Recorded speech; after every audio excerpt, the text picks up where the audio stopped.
Greetings everyone, this is Abdurrahman Park speaking. Today I'd like to talk about my new plugin Super Electric.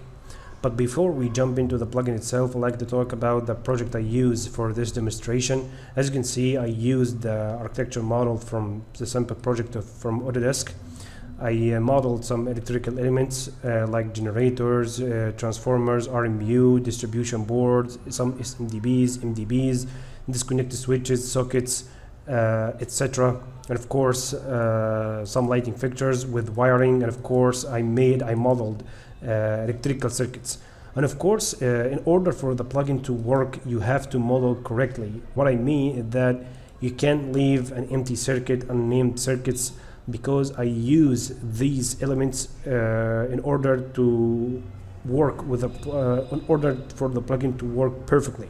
The schedule I'm going to be illustrated from is a cable schedule itself. This cable schedule is a multi-category schedule. For those who don't know electrical work, for our cable schedule, we usually calculate the cable for electrical equipment on electrical disconnect switch for any kind of fluid we have, whether it's a low current equipment or an HVAC or a mechanical equipment. So it has to be a multi-category schedule. As you can see, this schedule is divided into 6 sections: source data, load data, circuit breaker data, and feeder data, and cable protection and circuit breaker test, and finally voltage drop calculation. As you can see, the schedule itself contains the basic parameter for any cable schedule. We have from 2 column, the voltage of the load, the power factor, demand factor, the rating factor, connected maximum demand, rated current. As for the circuit breaker itself, we have a breaker type, whether it's a molded case circuit breaker or a miniature circuit breaker, or even air circuit breaker, or even a motor circuit protector. Of course, it depends on the load itself, what kind of the load we are talking about. Of course, we have also a feeder data like the medium type, whether the multi-core, single core, whether and of course the material of the conductor itself, whether it's a copper or aluminum. We have the cross-section area of the cable, etc. As you can see, we have all the data we need for the cable schedule calculation. And finally, without further ado, let's jump into the plugin itself.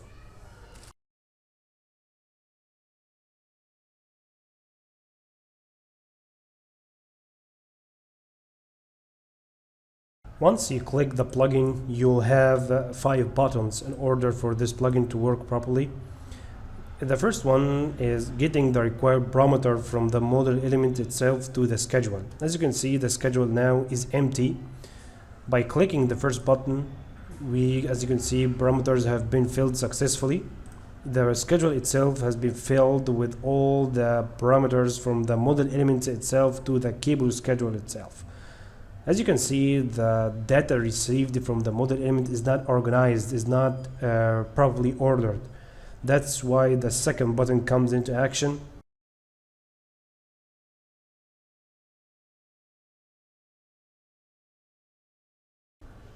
The second button is just to put every electrical element in its proper order.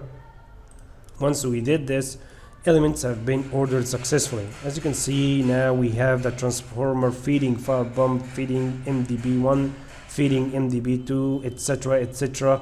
After we sorted the element in the schedule, now we are ready to design the cable for the load itself. I'm gonna speed up this process, but in future update for this plugin, I'm gonna make this entire step automated with the plugin itself. This is one of the future updates I'm gonna be coding in the future.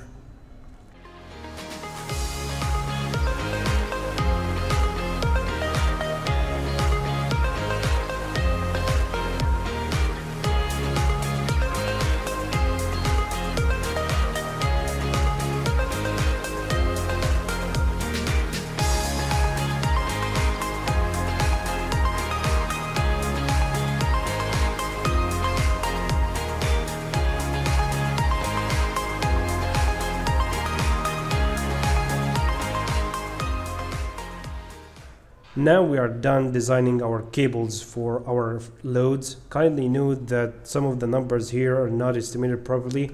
Of course, in a real project, you will use the actual loads numeric values. But what I want to show you in this schedule is that the column CCC, which stands for cable current capacity, and the column millivolt per ampere meter, is determined by these columns: median type and conductor size, insulation and installation. They are basically in the mercy of these parameters, which means by changing the cross section of the cable, the CCC and the millivolt per ampere per meter will change. As you can see, if we did this, the cable itself, the cable current capacity will be changed as well. These values will be changed according to the catalog of the cables you're using, whether it's a Swedish cables or Saudi cables or whatever the schedule you will use. And of course, you can change between catalogs with ease. Of course, this is not a part of the plugin itself. It's actually built in Revit. And of course, for this cable schedule as well, I use some visualization check.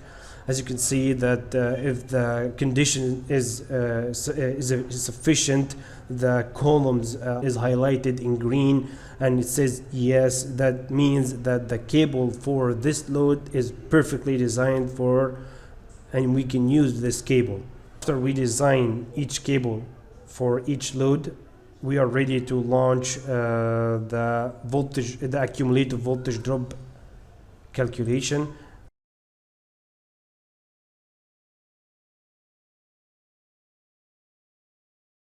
If you hover over the third button, you'll see a tooltip for this button setting the accumulated voltage drop. If we click it, as you can see, the voltage accumulated is calculated accordingly.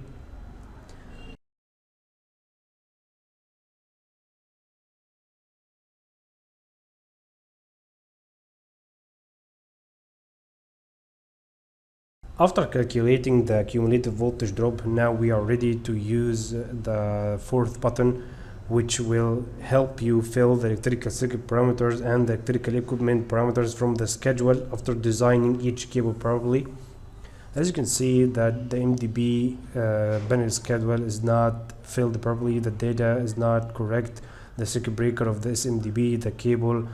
If we open panel schedule for the panel PP-G1, you can see that the disconnected switch circuit is not filled properly, the circuit description itself, the wire size, the circuit breaker. Now if we press the button, as you can see, circuits and electrical equipment properties have been updated successfully. As you can see that the circuit description have been updated, the wire size have been updated, the circuit breaker, etc. Even the parameters for the electrical equipment are now filled. Every single electrical equipment has been filled correctly with the parameter set in the cable schedule.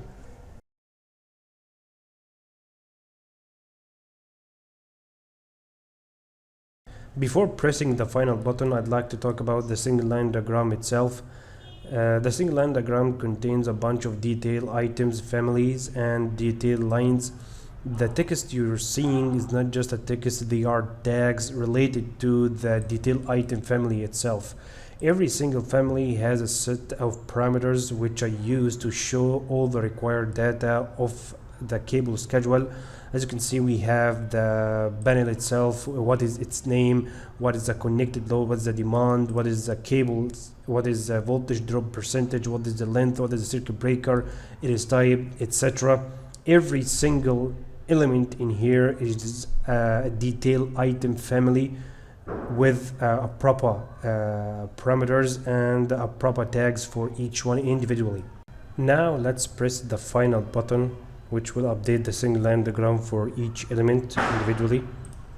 As you can see, single line diagram has been updated successfully. For instance, if we take MDB2 and compare it with the cable schedule, As you can see, if we go up there to MDB2, as you can see, we have its connected load is 300.5 kilovolt ampere, and the demand is 240.6.